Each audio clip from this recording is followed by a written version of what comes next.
ఈరోజు మన ధ్యాన అంశము 107వ కీర్తన 20వ వచనము. ఆయన తన వాక్కును పంపి బాగు చేశారంట, వారు పడిన గుంటలో నుండి వారిని విడిపించెను అనే మాట రాయబడి ఉంది. దేవుని యొక్క వాక్కులో నుంచి విడిపించబడుట, వాక్యము ద్వారా విజయం ఈరోజు అంశం పేరు. నిన్నటి దినాన చేతులు పైకెత్తుట ద్వారా విజయము, ఈరోజు వాక్యము ద్వారా విజయము. ఈ 7 రోజులు కూడా ఒక్కొక్క అంశము ద్వారా విజయం గురించి మాట్లాడుకుందాం మనం. ఏ గుంటలో ఎవరు పడి ఉన్నారో, అది అప్పు అనేటువంటి గుంట అనుకోండి, వ్యాధి అనేటువంటి గుంట అనుకోండి, వ్యసనము అనేటువంటి గుంట అనుకోండి, భయంకరమైనటువంటి కుటుంబ సమస్యలు, కలహాలు, ఇబ్బందులు, భార్యాభర్తల మధ్యలో సమస్యలు, ఏదో ఒకటి, ఏ గుంటలో వాళ్ళు పడిపోయి ఉన్నారో ఆ గుంటలో నుంచి విడిపించడానికి సామర్థ్యము కలిగింది దేవుని యొక్క వాక్యమే. ఆయన తన వాక్కును పంపి బాగు చేసెను, వారు తాము పడిన గుంటలో నుండి వారిని బయటికి ఆయన లాగేశారంట. కాబట్టి దేవుని యొక్క వాక్కు గురించి మనం చాలాసార్లు చాలా సందర్భాల్లో నిర్లక్ష్యం చేస్తూ ఉంటాం. చాలామంది ప్రార్థనా పరులు ఉంటారు, ఎందుకంటే మనకు అవసరతలు ఉంటాయి కాబట్టి ఖచ్చితంగా ప్రార్థన చేస్తాం.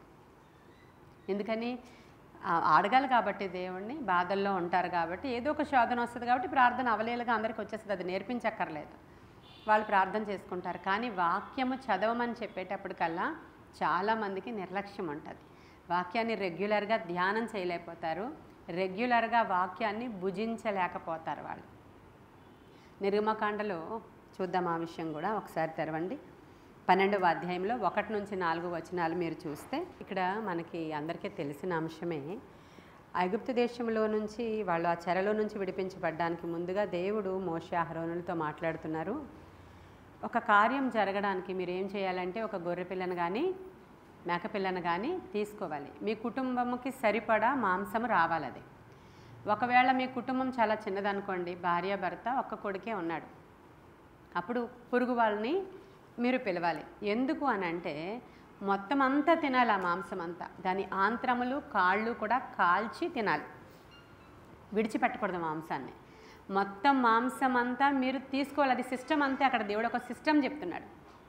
గొర్రె పిల్లను మీరు వధించి దాంట్లో వచ్చిన మాంసాన్ని, దాని కాళ్ళను, దాని ఆంత్రములను కూడా కాల్చి కంప్లీట్గా తినాలి, అది ఏమి కూడా మీరు మిగల్చకూడదు అని చెప్తున్నాడు ఆయన. ఆ గొర్రె పిల్ల యొక్క రక్తాన్ని గడప మీద ప్రోక్షించాలి, మాంసాన్ని మీరు తినేయాలి. ఆ గొర్రెపిల్ల యొక్క రక్తాన్ని చూసి అప్పుడు ఆ సంహార దూత దాటి వెళ్ళిపోతాడు. ఎందుకంటే ఆ గొర్రెపిల్ల యేసుక్రీస్తు ప్రభువారికి సాదృశ్యం. హల్లెలూయా.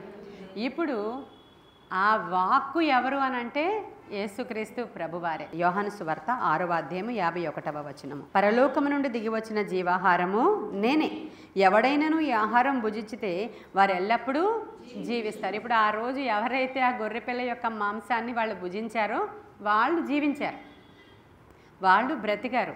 అంత మాత్రమే కాదు, 1వ యోహాను పత్రిక 1వ అధ్యాయము 14వ వచనంలో ఆ వాక్యమే శరీరధారి అయి కృపా సత్య సంపూర్ణుడిగా మన మధ్యలోనికి వచ్చెను. హల్లెలూయా.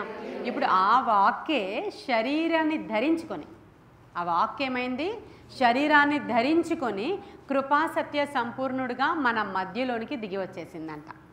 ఆ వాక్కు మనల్ని బ్రతికించిందంట, ఆ వాక్యే మనల్ని గుంటలో నుంచి లేవనెత్తిందంట, ఆ వాక్కు ద్వారానే మనము జీవిస్తున్నామంట. ఆ వాక్ ఏం చేసిందంటే, శరీరాన్ని ధరించుకుని కృపాసత్య సంపూర్ణుడిగా పరలోకము నుంచి మన కోసం దిగి వచ్చేసిందంట. ఆ వాక్కు పేరే యేసుక్రీస్తు ప్రభువారు. ఎవడైనాను నా శరీరాన్ని తిని నా రక్తాన్ని త్రాగితే వాడు నిత్య జీవము గలవాడు. హల్లెలూయా. ఎవడైనాను, మరి ఆ శరీరాన్ని తినమంటున్నారు. ఇదేంటి దయ్యములు బోధలా ఉందని చెప్పి అనేక మంది దాన్ని చూసి అభ్యంతరపడ్డారంట ఆ రోజు. ఈరోజు దేవుని యొక్క వాక్యాన్ని నీవు భుజిస్తేనే నీవు జీవము గలవాడవు. నీవు భుజిస్తేనే ఆ వాక్యే నిన్ను నీవు పడిన గుంటలో నుంచి బయటికి ఖచ్చితంగా లేవనెత్తగలుగుతుంది. ఆ వాక్కు నీ జీవితంలో లేకపోతే, వాక్యము మీరు ధ్యానం చేయడం లేకపోతే ఖచ్చితంగా ఫెయిల్యూర్ ఉంటుంది. దేవుని యొక్క వాక్యాన్ని ఆశ్రయించాలి మనం. అబ్రహాము దగ్గరికి ఆయన వాక్కు ప్రత్యక్షమై మాట్లాడిందంట. చూడండి, ఆదికాండం 15వ అధ్యాయము 4వ వచనము. యెహోవా వాక్యము అబ్రహాము దగ్గరికి వచ్చిందంట. చూసారా, వాక్యం అంటే డైరెక్ట్గా ఇలా లెటర్స్ వచ్చాయా? కాదు కదా, వాయిసే వచ్చింది. యెహోవా వాక్యము ఆయన దగ్గరికి వచ్చి ఒక ప్రాఫెసీ చెప్తా ఉంది. ఎవరికి? అబ్రహాంకి. ఆది కాండంలో ఉన్నటువంటి ఆ వాక్యమే నూతన నిబంధనలోనికి వచ్చేటప్పటికల్లా శరీరాన్ని ధరించేసుకొని శరీరధారి అయి కృపాసత్య సంపూర్ణుడుగా మన మధ్యలోనికైనా వచ్చేసారంట. కాబట్టి వాక్యానికి చాలా ఇంపార్టెన్స్ ఇవ్వాలి. నేను ఆదివారం కూడా చెప్పాను, వాక్యాన్ని మనం ఏమాత్రము నిర్లక్ష్యము చేసినా కూడా దేవునికి కోపం వస్తుంది. ఎందుకంటే ఆ వాక్యమే దేవుడు. మనం ఏ బొమ్మను కానీ లేదంటే యేసయ్యని సిలువను కానీ ఇంకొకటి కానీ పెట్టుకుని దాని దగ్గరికి వెళ్ళి మీరు పూజించండి అని చెప్పలేదు, కానీ వాక్యాన్ని నమ్ముకోమని చెప్తున్నాడు ఆయన. వాక్యాన్ని చదవమని చెప్తున్నాడు ఆయన.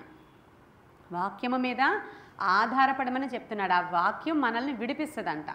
తెస్సలోనికయ అనేటువంటి సంఘం దగ్గరికి పౌలు గారు వచ్చి వాక్యాన్ని ప్రకటిస్తూ ఉంటే అన్ని సంఘాల కంటే మరి ఎక్కువగా ఈ తెస్సలోనికయ సంఘస్థులు వాక్యానికి చాలా ఇంపార్టెన్స్ ఇచ్చారంట. చాలా చక్కగా విన్నారంట. చూడండి, మొదటి తెస్సలోనికయ రాసిన పత్రిక 2వ అధ్యాయము 13వ వచనం. మనుష్యుల వాక్యమని ఎంచక అది నిజముగా ఉన్నట్టు దేవుని వాక్యమని దానిని అంగీకరించితిరి గనుక మేమును మానక దేవునికి కృతజ్ఞతాస్తుతులు చెల్లించుచున్నాము.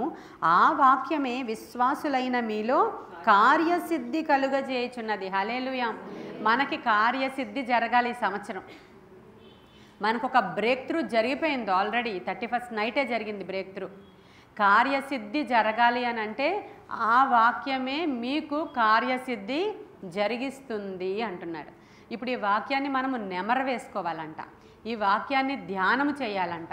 ఈ వాక్యాన్ని చదవాలంట. ఈ వాక్యాన్ని నొసటన బాసికము వలె కట్టుకోవాలంట. మీ చేతి వ్రేళ్లకది చుట్టుకోవాలంట. ఇవన్నీ కూడా వాక్యము గురించి రాయబడినటువంటి సంగతులు. అంతవరకు ఎందుకు? నేను దినాన దేవుడు మాట్లాడిన మాటల్లో నీకు భయం వేస్తుందా? ఈ యాత్రలో ఎలా వెళ్ళాలి, ఈ ఒంటరితనంతో నాయకుడు లేడని భీతిగా ఉందా? ఎంత మాత్రం భయపడొద్దు, ధర్మశాస్త్రాన్ని చదువు అన్నాడు ఆయన. అంతేనా చెప్పాడు? అంతే తప్ప నువ్వు అనేక కత్తులు నూరు, ఇక మీరు జాగ్రత్తగా ఉండండి. ఇక్కడ ఏమైందంటే మీరు ఫిలిస్తీన్లను ఎదుర్కోబోతూ ఉన్నారు, మరి డాళ్ళు తయారు చేసుకోండి, ఇవి తయారు చేసుకోండి అని చెప్పలేదు ఆయన. నీకు భయం వేస్తుందా? నీకు భీతిగా ఉందా? ఈ యాత్ర ఎలా వెళతానో నాయకుడు లేకుండా అనేటువంటి భయం ఉందా నీకు? భయపడకు. ఏం చేస్తావంటే నా ధర్మశాస్త్రాన్ని ధ్యానం చేసి దానిలో ఉన్న సంగతుల చెప్పున నువ్వు నడవడం ప్రారంభించు. మోషే ధర్మశాస్త్రం అది ఎప్పుడో రాయలేదు దేవుడు. ఆయనకంటే ముందుగా ఉన్నటువంటి తన నాయకుడు రాసింది అది. ఆయనకంటే ముందుగా ఉన్నటువంటి నాయకుడు రాసినటువంటి ధర్మశాస్త్రంలో ఉన్న సంగతులను నువ్వు ధ్యానం చేయాలి, చదవాలి, మీరు బోధించాలి. మరలా ఆ విషయాల్ని నువ్వు ఈ సర్వ సమాజానికి బోధించుటలో నువ్వు తప్పిపోవద్దని చెప్పాడు. అది ఆయన ఫాలో చేయడం మొదలుపెట్టిన దగ్గర నుంచి యెహోషువ ఎక్కడికి వెళితే అక్కడ జయమే. ఆయన 30 మంది రాజులను అవలీలగా జయించేస్తాడు ఆయన. ప్రజలందరూ మోషే మీద సణుగుతారు కానీ యెహోషువ మీద సణగరండి ఎవరు. మీరు గమనించారా? ధర్మశాస్త్రాన్ని నీవు అధికంగా ధ్యానం చేసేవాడు అయితే నీ మీద తిరుగుబాటు ఎవరు చేయలేరు. ఏ మనుష్యుడు నీ ఎదుట నిలబడలేడు అంటాడు దేవుడు. హల్లెలూయా. ఆ మాట యెహోషువతోనే చెప్పారు, అంతే కదా? ఏ మనుష్యుడు నీ ఎదుట నిలబడలేడంటే ఎందుకు? ఆ స్పెషాలిటీ ఏంటి? ఈయన దేవుని యొక్క వాక్యాన్ని గట్టిగా పట్టుకున్నాడండి. దేవుని యొక్క వాక్యాన్ని వాక్యముగా నమ్మితే వీళ్ళు అంటున్నారు. ఇప్పుడు పౌలు వెళ్ళాడు, అప్పటికి ఇంకా రాయలేదు, సువార్తలు ఇంకా రాయలేదు. తెస్సలోనికే సంఘానికి వెళ్ళేటప్పటికి, కొరింథీ సంఘానికి వెళ్ళేటప్పటికి ఇంకా రాయబడలేదు కదా. అవన్నీ కూడా మనకు ఆ సెంచరీలో ఇంకా రాయబడలేదు. కానీ వాళ్ళు చూసినది, వాళ్ళు విన్నది, వాళ్ళు స్పర్శించింది, ధర్మశాస్త్రంలో ఉన్న సంగతుల యొక్క ఛాయ, అప్పుడప్పుడే వస్తున్నటువంటి ఈ యొక్క సంఘం యొక్క హెచ్చింపు, ఇవన్నీ విషయాల్ని పట్టుకుని పౌలు అక్కడికి వచ్చి ఈ తెస్సలోనికే ఏమంటారు సంఘానికి లెటర్ రాస్తున్నాడు. ఆయన దేవుని వాక్యాన్ని రాస్తూ ఉంటే మీరు చాలా గ్రేట్, ఇది మనుష్యుల ద్వారా రాయబడినదని మీరు భావించక దేవుని ద్వారా చెప్పబడింది, వ్రాయబడిందని మీరు గ్రహించారు కాబట్టి మీరు చాలా ధన్యులు అన్నాడు పౌలు. అక్కడ చాలా క్లియర్గా ఉంది, చూపించాను కదా. మనుష్యుల వాక్యమని అంచక అది నిజముగా ఉన్నట్టు దేవుని వాక్యమని దానిని మీరు అంగీకరించితిరి గనుక మేమును మానక దేవునికి కృతజ్ఞతాస్తుతులు చెల్లించుచున్నాం. కాబట్టి ఏమవుతుంది వాళ్ళకి? ఆ వాక్యమే విశ్వాసులైన మీలో కార్యసిద్ధి కలుగజేస్తుంది. చూడండి, ఆ వాక్యమే మిమ్మల్ని పడిన గుంటలో నుంచి లేవనెత్తింది. ఆ వాక్యమే మీ జీవితంలో కార్యసిద్ధిని కలుగజేసింది. ఆ వాక్యమే మిమ్మల్ని జీవమార్గంలో నడిపిస్తుంది. ఆ వాక్యాన్ని, ఆ శరీరాన్ని ఎవడైతే తిని రక్తాన్ని త్రాగుతాడో వాడు నిత్య జీవము గలవాడండి. కాబట్టి మనం వాక్యం యొక్క ఇంపార్టెన్స్ ఈ రోజు నుంచి తెలుసుకోవాలి. వాక్యము ద్వారా జయము, స్తుతించుట ద్వారా జయము, ఉపవసించుట ద్వారా జయము, చేతులు పైకెత్తి ప్రార్థించుట ద్వారా జయం. ఈ అంశాలను మనం ధ్యానం చేయబోతున్నాం. వాక్యం గురించి మాత్రం ఈరోజు మనం గట్టిగానే నిర్ణయం తీసుకోవాలి. మీరు రోజు ధ్యానం చేసిన వాళ్ళైతే మీరు ఎన్నిసార్లు చదివారు ఇప్పటికీ బైబిల్ అని మీకు మీరే ప్రశ్నించుకోవాలి. కొంతమంది సంవత్సరానికి ఒకసారి కంప్లీట్ చేస్తారు, కానీ ఎక్కడేముందో తెలియలేరు, ఎక్కడేముందో చెప్పలేరు. అంటే వాళ్ళు ఎలా చదువుతున్నారు? ఒక రొటీన్, రెగ్యులర్, ఏదో కామన్. మనం చదవాలి కాబట్టి 3 అధ్యాయాలు చదివేసానా, మళ్ళీ వెళ్ళిపోయినా, మళ్ళీ చదివేసానా, అమ్మయ్య ఈరోజు అయిపోయింది డేట్ వేసుకుని. 2 సార్లు చదివేశాను, 3 సార్లు చదివేశాను. నీకు ఒక విషయం గురించి అడిగితే నువ్వు చెప్పలేవు. ఈ రోజుల్లో మరీ దారుణం, ఫోన్లో తీసేస్తున్నారు. అప్పుడు ఎలా జీవగ్రంథాన్ని నువ్వు ఎలా ధ్యానం చేస్తావు? దివారాత్రులు ధ్యానము చేయువాడు ధన్యుడని చెప్పాడు దేవుడు. ధన్యుడు అంటే బ్లెస్డ్ అని అర్థం. ధన్యుడు అంటే నువ్వు ఆశీర్వదింపబడిన వాడవు అని అర్థం. నాకు ఆశీర్వాదం కావాలి, నాతో దేవుడు మాట్లాడేయాలి. నన్ను ఎందుకు దేవుడు అసలు లెక్క చేయడు, నన్ను ఎందుకు చూడు, నేను ఏం తప్పు చేశానని ఈ డైలాగ్స్ అన్నీ వింటూ ఉంటాను నేను అస్తమానం అందరి దగ్గర నుంచి. నువ్వు మరి దివారాత్రులు ధ్యానం చేస్తున్నావా? భుజిస్తున్నావా? అది మీ ఇంటి వారు అందరితో కలిసి ఆ మాంసాన్ని భుజిస్తున్నామా అంటే లేదు. అనేక సందర్భాల్లో ప్రార్థనలు అధికంగా చేసేస్తారు చాలామంది. కొంతమందికి పాటలు పిచ్చి, కూర్చున్న దగ్గర నుంచి కొత్త పాట వచ్చిందా, పాత పాట వచ్చిందా, ఈ పాట వచ్చిందా, ఆ పాట వచ్చిందా, పాట రాశానా, అక్కడికి ఏదో చాలా భక్తి చేశానని ఫీల్ అయిపోతుంటారు పాటలు పిచ్చి ఉన్నవాళ్ళు. కాదండి, ఇదంతా రొటీన్గా మనకి ఎలా జరిగిపోవాలంటే వాక్యం పట్టుకోవాలి, దాన్ని ధ్యానం చేయాలి మనం. ఇప్పుడు మీరు రోజుకి 3 అధ్యాయాలు కంప్లీట్ చేసేయండి, తర్వాత 5 అధ్యాయాలు చదివేయండి, కంప్లీట్ అయిపోయిందా చప్పట్లు కొట్టేయండి కాదు. ఒక్క అధ్యాయం చదివినా నెమ్మర వేసుకోవాలి, దాన్ని ధ్యానం చేయాలి, దాన్ని అందులో ఉన్నటువంటి ఆశీర్వాదాన్ని నువ్వు తీసుకోగలగాలి. ఆ చాప్టర్లో చాలా ఆశీర్వాదం ఉంటుంది, ఏదో దేవుని యొక్క శక్తి ఉంటుంది, దాన్ని నీ బాడీలోనికి రిసీవ్ చేసుకోగలగాలి. అది నిన్ను నిత్య నూతనంగా చేసేస్తుంది. వాక్యంలో చాలా పవర్ ఉందండి. వాక్యంలో అసలు ఎంత కెపాసిటీ ఉందంటే ఇక్కడ ఇన్నిసార్లు మాట్లాడుతున్నాడు. వాక్కు వచ్చిందంటే, బయలుదేరి వచ్చిందంటే గుంటలో నుంచి నిన్ను లేవనెత్తింది, నీకు కార్యసిద్ధి కలుగచేసింది. వాక్యం బయలుదేరి వచ్చి అబ్రహాముతో మాట్లాడిందంట. ఎంత ఆశ్చర్యమో నాకు అది. దేవుడు వచ్చి ఆయనతో మాట్లాడాడని రాయబడలేదు, వాక్యం వచ్చి అబ్రహాంతో మాట్లాడింది. అసలు మీకు ఆ పాత నిబంధనలో ఆయన ఎప్పుడో నేను ఉన్నవాడని అంటాడు ఆయన. నీవు అబ్రహాం కంటే ముందున్నవాడవా? తిప్పి కొడితే నీకు 50 సంవత్సరాలు కూడా లేవు, ఏంటి మాట్లాడుతున్నావు అని అడిగారు యూదులందరూ వచ్చి. అబ్రహాము కంటే ముందున్నవాడని అన్నాడు ఆయన. హల్లెలూయా! ఎంత గొప్ప దేవుని మనం కలిగి ఉన్నామంటే వాక్యే. ఆయన వచ్చాడు, బయలుదేరి ఆయన మనకిచ్చి వెళ్ళిపోయాడు ఈ వాక్యాన్ని. కొన్ని డినామినేషన్స్లో దర్శనాలు ఉండవు వాళ్ళకి ఏ గైడెన్స్ దర్శనాల ద్వారా మనలాగా కళల ద్వారా వచ్చిందాన్ని వాళ్ళు తీసుకోరు. కేవలం వర్డ్, కేవలం వాక్యమే చదువుతారు, వాక్యమే ధ్యానం చేస్తారు, వాక్యం కోసం కనిపెడతారు. నేను ఇదిగో దీంట్లో జాయిన్ అవ్వాలా, దీంట్లో జాయిన్ అవ్వకూడదా అని తెలియడానికి వాక్యంలో నుంచే ఒక మాట మాట్లాడు ప్రభువా అని అడుగుతారు వాళ్ళు. హెబ్రోన్ ఫెలోషిప్ వీళ్ళందరూ కూడా వాక్యం మీద డిపెండ్ అవుతారు. ఎల్ఈఎఫ్ చర్చ్ ఇటువంటి వాళ్ళందరూ కూడా చాలా మట్టుకు దేవుని యొక్క వాక్యం నుంచి ఒక వర్డ్ వాళ్ళ దగ్గరికి వస్తేనే, లేదంటే ఎల్డర్స్ ఆ వాక్యాన్ని నీకు ఇస్తేనే ఆ వాక్యాన్ని పట్టుకుని చాలా సాక్ష్యాలు వింటూ ఉంటారు యూట్యూబ్లో మీరు. అంటే మీకు తెలివి డినామినేషన్స్ కాబట్టి వాక్యాలు వింటున్నప్పుడు మీరు చూడండి, వాళ్ళు ఈ కృపావరాలను అధికంగా రిసీవ్ చేసుకోరు, లేదంటే ఈ యొక్క దర్శనాల మీద, ప్రవచనాల మీద ఆధారపడొద్దని చెప్పట్లేదు నేను. దేవుడు ఏ డినామినేషన్కి ఏ ఆధిక్యత ఇచ్చాడో దానితో వెళ్ళిపోతారు. కానీ కొన్ని సందర్భాల్లో ఇలాంటివి కావాలన్నప్పుడు మాలాంటి సేవకులను ఆశ్రయిస్తూ ఉంటారు వాళ్ళు. అలా మనకు అనేక డినామినేషన్స్ నుంచి ఫోన్ వస్తూ ఉంటాయి కదా. మీరందరూ అనేక డినామినేషన్స్ నుంచి వచ్చిన వాళ్ళు కారా? శ్యామ్లా వాళ్ళు రోమన్ క్యాథలిక్ నుంచి వచ్చారు, హవీలా వాళ్ళు ఇంకా చిన్నపిల్లలు వాళ్ళు కల్వరీ బ్యాప్టిస్ట్ నుంచి వచ్చారు, వీళ్ళు మామూలుగా ఉట్టి దాన్ని ఏమంటారంటే ఫెలోషిప్స్ అంటారు ఆ చర్చెస్ని. మీరు ఫెలోషిప్స్ నుంచి వచ్చారు. మన మీనా గారు సాల్వేషన్ ఆర్మీ నుంచి వచ్చారు, అంతేనా? మీరు అందరూ కూడా అంతే, అందరూ రకరకాల శాంతి వాళ్ళు లూథరన్ నుంచి వచ్చారు, ఇంకా మిగతా చాలామంది ఫెలోషిప్సే. మీరు అందరూ కూడా ఫెలోషిప్స్ నుంచే వచ్చారు.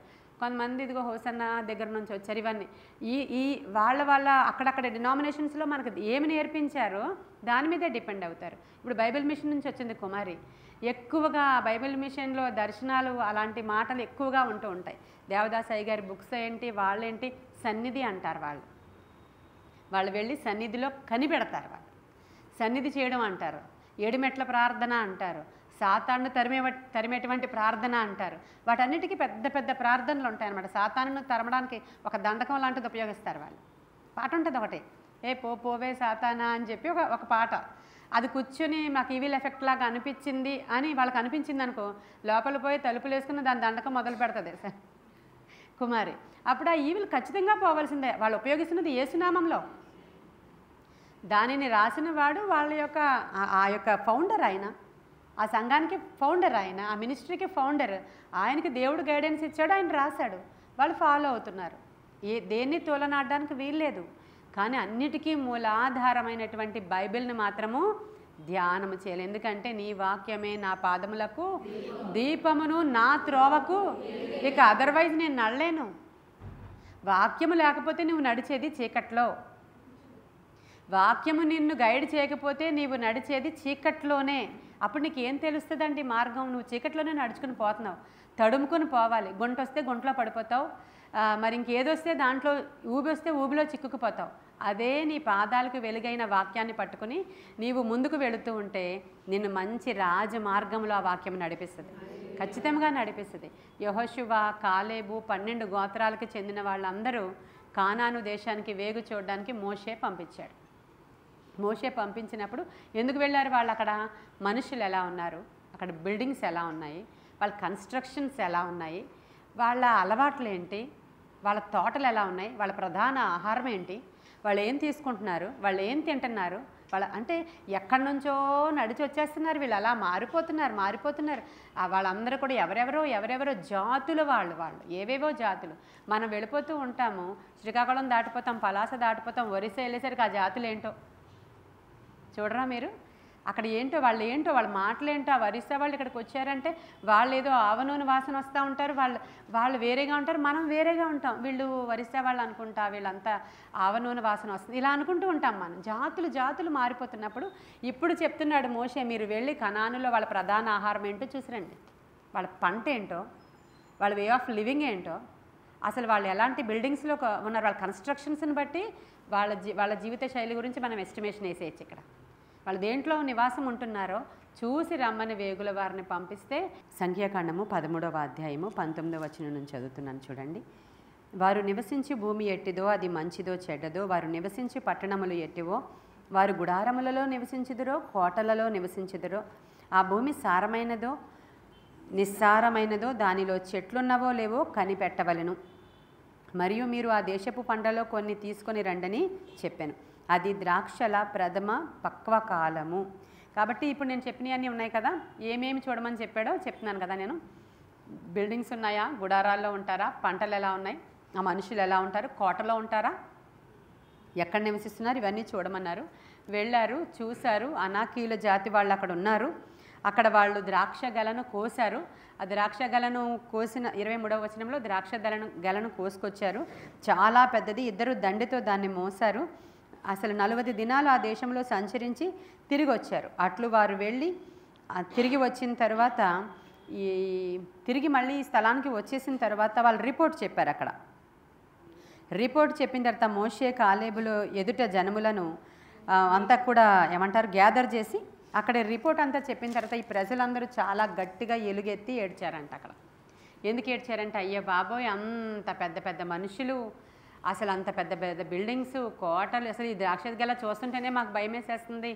రాక్షసులు లాంటి మనుషుల దగ్గరికి మమ్మల్ని తీసుకొచ్చాడా ఈ దేవుడు? అక్కడికి వెళితే మమ్మల్ని చంపేస్తారు, మా మనుషులకి మేము ఆహారం అయిపోతామని కొంతమందిని రిపోర్ట్ని బట్టి వీళ్ళు ఏడవడం మొదలుపెట్టారంట.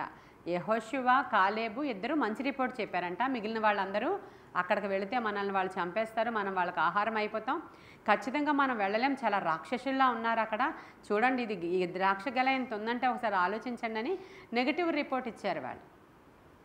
అప్పుడు అది చూసినప్పుడు ప్రజలందరూ ఎలుగెత్తి ఏడ్చారంట. ఏడ్చినప్పుడు ఈ యెహోషువ, కాలేబు మంచి మాట చెప్తారు, ఏం కాదు, వాళ్ళే మనకు ఆహారం అయిపోతారు, మనకేమీ ప్రాబ్లం లేదు. ఎందుకంటే వాళ్ళు దేవుని మాటని నమ్మారు, ఆయన వాక్కుని ఏం చేశారు, వాళ్ళు నమ్మారు.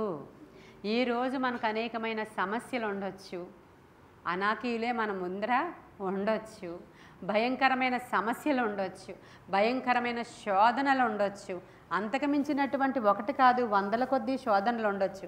అయినప్పటికీ కూడా మనం నశించిపోతామని ఎలుగెత్తి ఏడ్చినప్పుడు ఆ నాయకుడికి ఎంత చిరాకు వచ్చిందో మన దేవుడికి కూడా అంతే చిరాకు వస్తుందంట. ఏంటి నేను వీళ్ళకి ఇన్ని కార్యాలు చేశాను, ఏం గుర్తు రావట్లేదా వీళ్ళకి అసలు? ఇప్పుడు వచ్చిన సమస్యను బట్టి నేను లేననుకుంటున్నారా వీళ్ళందరూ? అసలు నేను చేయడానికి సామర్థ్యం కలవాడనని అసలు వీళ్ళు నమ్మట్లేదా? నా వాక్కును వీళ్ళు ఆశ్రయించలేకపోతున్నారేంటి? వాక్యంలోనే జీవం పెట్టేశాను కదా నేను, దాంతోనే మాట్లాడతాను కదా నేను, ఏంటి వీళ్ళు నా వాక్కుని నమ్మలేకపోతున్నారని వీళ్ళకి ఎంత చిరాకు వచ్చిందో దేవునికి కూడా మన మీద అంతే చిరాకు వస్తుంది, దేవుని వాక్యాన్ని నిర్లక్ష్యము చేస్తే. కాబట్టి దేవుని వాక్యాన్ని మనం ధ్యానం చేస్తూ ఉంటే ఎక్కడ లేని ధైర్యం వస్తుంది. దేవుని వాక్యం ఎక్కువగా చదివేవాళ్ళు చాలా విశ్వాసంగా ఉంటారండి, చాలా విశ్వాసంగా ఉంటారు. దేవుని వాక్యం మీద ఆధారపడకుండా వాళ్ళ ప్రార్థన మీదే వాళ్ళు ఆధారపడేవాళ్ళు అవిశ్వాసులుగా ఉంటారు. వాళ్ళు జరుగుతుందో లేదో అన్నట్లుగా అవిశ్వాసులుగా ప్రవర్తిస్తూ ఉంటారు. ఇప్పుడు ఆయన మాట, వాళ్ళకి మాట చెప్పాడు ఆయన, ఖచ్చితంగా మీరు వాళ్ళని జయిస్తారు అంతే, మాటది వాక్కు. వీళ్ళు యెహోషువ కాలేబు వాక్కుని నమ్మారు, వీళ్ళు వాక్కుని నమ్మలేదు. ఎప్పుడైనా సరే రెండు గుంపులు, బుద్ధిహీనులు బుద్ధిమంతులు, ఇద్దరే ఎప్పుడైనా సరే ఉంటారు. ఇద్దరు తిరుగులు విసురుతూ ఉంటారు, ఒకరు ఎత్తబడతారు, ఒకరు మిగిలిపోతారు. ఇవన్నీ కూడా అందుకనే ప్రభు అన్నిసార్లు చెప్పారు. ఇప్పుడు ఏ గుంపులో ఉందాం మనం అందరం? విశ్వాసాన్ని మనం ఈరోజు వృద్ధి పొందింప చేసుకోవాలి. దేని ద్వారా అంటే అక్కడ ఆవిడికి జరిగింది, ఇక్కడ ఈవిడికి జరిగింది, ఇక్కడ ఈవిడికి జరిగింది, దాని ద్వారా కాదు, వాక్యము ద్వారా, ఈ వాక్యంలో ఉన్న శక్తి ద్వారా. దేవుని యొక్క వాక్యాన్ని అనుదినము ధ్యానం చేసేవాడు ధన్యుడంతే, వాడు నీటి యోరన నాటబడతాడంతే. మీరు చదువుతూ ఉండగా మీ జీవితంలోనికి వెలుగు వచ్చేస్తుంది అంతే, మీ ముఖాలలోని కూడా వెలుగు వచ్చేస్తుంది. వాక్యంలో ఉన్న పవర్ చాలా గొప్పదండి. అది చదువుతున్న వాళ్ళు ఎప్పుడు నిత్య నూతనంగా ఉంటారంట. వాక్యమే సెలవిస్తుంది అది. ఆ వాక్యమే అసలు ఆనంద తైలమా వాక్యమే, అభిషేక తైలమా వాక్యమే. ఆ వాక్కు చాలా పవర్ఫుల్. అది ఒక్క వర్డ్ బయలుదేరి వచ్చింది అని అంటే ఇక ఎవరు కూడా మార్చలేరు. కాబట్టి దేవుని యొక్క వర్డ్ కోసం కనిపెట్టాలి మనం అందరం. వాక్యాన్ని ఈ రోజు నుంచి శ్రద్ధగా మీరు అందరూ చదువుతారని నమ్ముతున్నాను. నేను అనేక సార్లు చెప్తానే ఉంటాను. నేను చాలామందికి జ్ఞానం తక్కువ, చదివినా సరే అదేమీ లోపలికి వెళ్ళదు. మళ్ళీ చదవండి. న్యూస్ పేపర్ చదివినప్పుడు అర్థమవుతుంది వాళ్ళకి, అనేకమైన నోవెల్స్ చదివితే అర్థమైపోద్ది వాళ్ళకి, మామూలు బుక్స్ అర్థమైపోద్ది, మామూలు చదువు కూడా అర్థమవుతుంది వాళ్ళకి. బైబిల్ అర్థమవుదంట చాలామందికి, బైబిల్ అర్థమవుదంట. అక్కడ ఏదో అడ్డుతుంది నీకు బైబిల్ అర్థం అవ్వకుండా. అందుకని నువ్వు అందరిలాగా నేను కూడా రోజుకు 3 అధ్యాయాలు చదివేయాలి, 10 అధ్యాయాలు చదివని పెట్టుకోవద్దు. నువ్వు ఒక్క అధ్యాయమే చదువు. నీకు అర్థం అవ్వాలంటే ఒక్క అధ్యాయమే చదవమ్మా. ఒక్క లైన్ చాలు నిన్ను విడిపించడానికి, అసలు ఒక్క వర్డ్ చాలు నిన్ను విడిపించడానికి. అలా ఎంతమందితో మాట్లాడిందో ఆ వాక్యం. So and so called pastors, పెద్ద వాళ్ళు, ఈ రోజులు మనం వాళ్ళ డినామినేషన్స్ ఉన్న వాళ్ళందరికీ ఒక్క వర్డే మాట్లాడతారు దేవుడు. అది నేను ఇందాక చెప్పిన దేవదాస్ అయ్య గారికి కూడా ఆ వాక్యమే పైనుంచి దిగి వచ్చి పెద్ద అక్షరాలతో ఆ రాత్రి ఆయనకి ఇలా డిస్ప్లే అయ్యిందంట, పెద్ద అక్షరాలతో. అంతే, ఆయన కాలింగ్ అదే. ఆయన టర్న్ అయిపోయాడు, దేవుడు పట్టుకున్నారు ఆయన్ని. ఆయనకు చెప్పారు దేవుడు, నిన్ను ఇంత జనాంగంగా చేస్తాను, భయపడొద్దు, నువ్వు ఆ లూథరన్ మిషన్లో నువ్వు ఇంక ఉండాల్సి, అక్కడికి వెళ్ళాల్సిన అవసరం లేదు, వేరేగా ఇదిగో ఈ యొక్క బైబిల్ మిషన్ చూసారా, బైబిల్ నీవు దాన్ని ఫాలో అవ్వు అని చెప్పాడంట. అంతే చెప్పారంట ఆయన. అది కూడా ఎలా చెప్పారు? వర్డ్ వచ్చి అక్కడ నిలవబడిపోయిందంట. రాత్రి ఆయన బిల్డింగ్ నుంచి అలా వచ్చి ఆ వెలుగు వచ్చి అక్కడ వర్డ్ అలా నిలబడిపోయిందంట. ఈరోజు ఒకసారి మీరు అక్కడ మీటింగ్ జరుగుతున్నప్పుడు చూస్తారు, ఎన్ని వేల మంది అక్కడ ఆహారం తింటూ ఉంటారో, ఎన్ని లక్షల మంది తింటూ ఉంటారో. ఏంటంట, ఆ డినామినేషన్లో ఈ లోపాలు ఉన్నాయి, ఆ లోపాలు ఉన్నాయి, అది ఇది, ఆయన రాసిన బుక్స్ ఎందుకు బయటికి తేవట్లేదని కాంట్రవర్సీలు చాలా ఉన్నాయి. అది తర్వాత సెకండరీ. అది అంతమందిని ఆకర్షించేవాడు దేవుడు తప్ప ఇంకెవరో కాదు. అంతమంది అన్యజనాంగం వస్తున్నారంటే మనం ఆశ్చర్యపడాలి దేవుని యొక్క శక్తి ఎంత గొప్పదో. ఎలా అంటే ఏ డినామినేషన్ అయినా దూషించే వాళ్ళకి ఒక్క ఛాలెంజ్ ఏంటంటే, వెళ్ళి ఒక 2 ఆత్మలను రక్షించి రమ్మంటే ఆ యొక్క ఏమంటారు శక్తి ఏంటో, ఆ ప్రాబ్లం ఏంటో, అసలు ఆ కెపాసిటీ ఏంటో వాళ్ళకి అర్థమవుతుంది. కాబట్టి మన భారం అంతా లోపాలని ఎత్తి చూపించడం కాదు కానీ ఆత్మల రక్షణ. ఈ వాక్యమే వారిని విడిపించి తీసుకొస్తుందంట. ఈ వాక్యమే వారిని నడిపించి తీసుకొస్తుంది. అవసరమైతే ఆయన వాక్యంలో జస్ట్ ఇలా ఇలా చూస్తే ఒక్క మాట ఒకళ్ళని పట్టేసుకుంటుందంట, అంతే. రక్షించబడిపోయి వచ్చేస్తారంట. ఏమీ లేదు, ఏదో తినేటువంటి వస్తువులను ఒక పొట్లం కట్టిస్తే అది ఏంటో పేపర్ అని చదివిన వాడు రక్షించబడిపోయాడంట. రైల్వే ట్రాక్ దగ్గర ఎవరికో ఒక పొట్లం దొరికితే, ఒక పేపర్ దొరికితే ఇది ఏంటి అని ఇలా చదివితే అతను రక్షించబడిపోయాడంట. అలాంటి వ్యక్తుల్ని మనుషులు ఎంత మాట్లాడి కూడా వాళ్ళని రక్షించలేకపోయిన వాళ్ళు ఇలాంటి చిన్న వర్డ్ ఇలా చదివితే రక్షించబడిపోతారంట. ఆర్ఆర్కే మూర్తి గారు ట్రాన్స్లేషన్ చేద్దామని వెళ్ళి, ఆ ఇంగ్లీష్లోంచి తెలుగు ట్రాన్స్లేషన్ చేద్దామని వెళ్ళి ఆ యోహాను సువార్తను పదే పదే చదివి ఆయన అంటే దానిలో లోపాలు చూడాలని చదివి ఆయన రక్షించబడిపోయారంట. వరల్డ్లో ఉన్న పవర్ ఇప్పుడు చూడండి ఎంత గొప్పదో.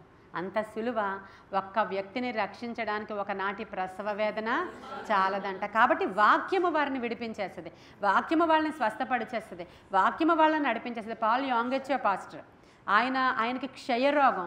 ఆయనకి ఎవరొచ్చి ఆయన తల మీద చేపెట్టి నూనె వేశారు? ఒక పాప సువార్త చెప్పిందంతే, ఒక అమ్మాయి సువార్త చెప్పిందంతే. ఆ సువార్త చెప్పిన తర్వాత నువ్వు ఇది చదువు నాయనా చాలు అంది. కానీ మనం అది చెప్పం.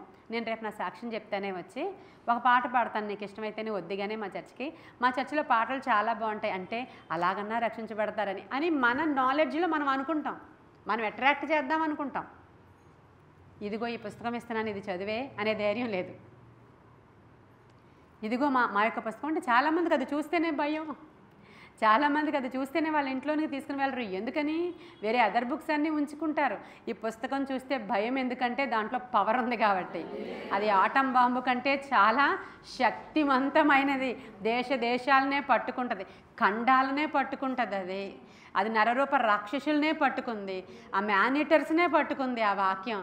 కాబట్టి ఈ వాక్యంలో ఉన్న శక్తి నీ ఇంట్లోనే ఉంది, కానీ మీరు ఈరోజు దాన్ని ఉపయోగించుకోలేకపోతున్నారు.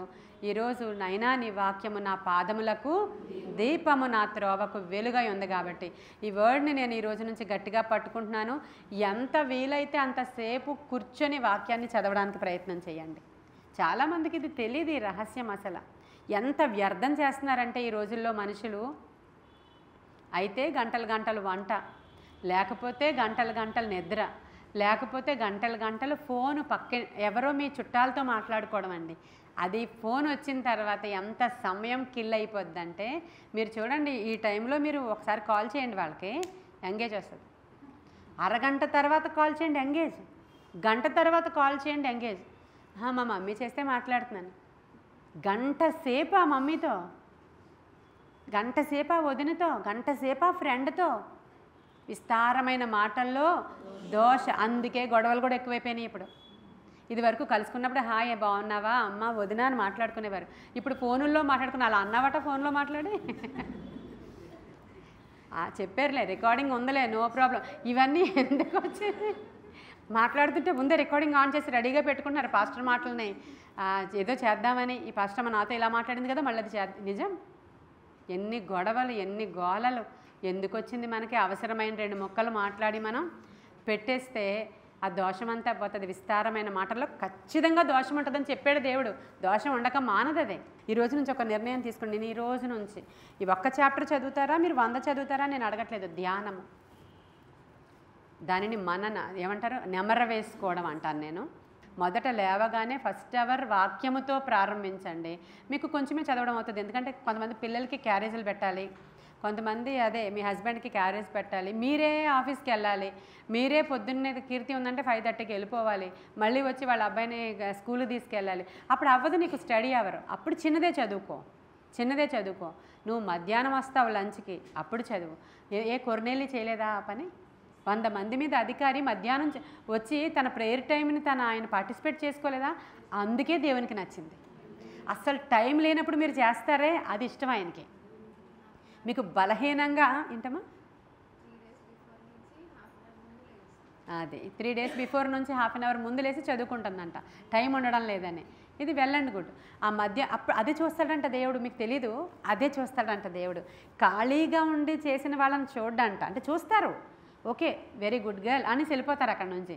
నీకు అస్సలు ఖాళీగా లేదు, నువ్వు చాలా అలసిపోయి ఉన్నావు, నీ శరీరం అసలు సహకరించట్లేదు, నీకు నడుం కూడా చాలా నొప్పిగా ఉంది, డాక్టర్ కింద కూర్చోవద్దు అన్నారు.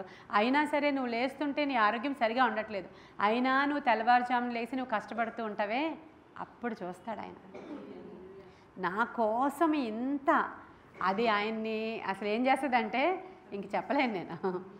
ఇలాంటి సిట్యుయేషన్స్లో వెళుతున్నప్పుడు మాత్రం చాలా ఘనంగా ఉంటాయండి. కాబట్టి నాకు టైం లేదు, వాళ్ళంత ఫ్రీడమ్ లేదు, వాళ్ళంత టైం లేదు, వాళ్ళకున్నంత ఫెసిలిటీ లేదు, ఇలా అనుకుంటున్న వాళ్ళని చూడకండి. మీరు మిమ్మల్ని మీరే చూసుకోండి. ఇంత హెక్టిక్ టైంలో నువ్వు ఎలా ఇస్తున్నావు అనేది చాలా ఇంపార్టెంట్. ఆ ఖాళీగా ఉన్న వాళ్ళ గురించి అసలు ఇంపార్టెంట్ కాదు, అది అసలు కాదు. వాళ్ళకి ఇవ్వాల్సిన టైంలో వాళ్ళు చేసుకోవాలి. వాళ్ళకి ఆ టైంలో లేచి వంట చేయకపోతే వాళ్ళు ఎవరు కొట్టేరు తిట్టారు, కానీ ఆ వంట మీదే ఉండిపోతారు వాళ్ళు. ఆ టైంలో వాళ్ళు బైబిల్ చదువుకుంటూ ఎవరు తిట్టరు కొట్టరు, కానీ చదవరు వాళ్ళు.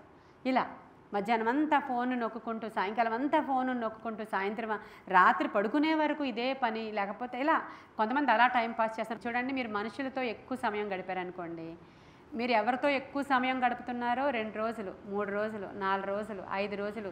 ఇదిగో ప్రియాంక వాళ్ళ రూమ్మేట్ని తీసుకొచ్చింది. ఈ 5 రోజులు అమ్మాయి చాలా డీప్గా ప్రియాంక ఇంట్లో వాళ్ళకి బాగా కనెక్ట్ అయినప్పుడు తనకేం జరుగుతుందో తెలుసా?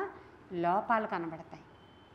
అక్కడ ఉన్నటువంటి ప్రియాంక కాదు, ఇక్కడ చాలా లోపాలు ఇక్కడ కనబడతాయి. ఎప్పుడు మనుష్యులకి దగ్గరగా వెళ్ళినప్పుడు, దేవునికి దగ్గరగా వెళ్ళారనుకోండి, నీలో ఉన్న లోపాలు కనబడతాయి.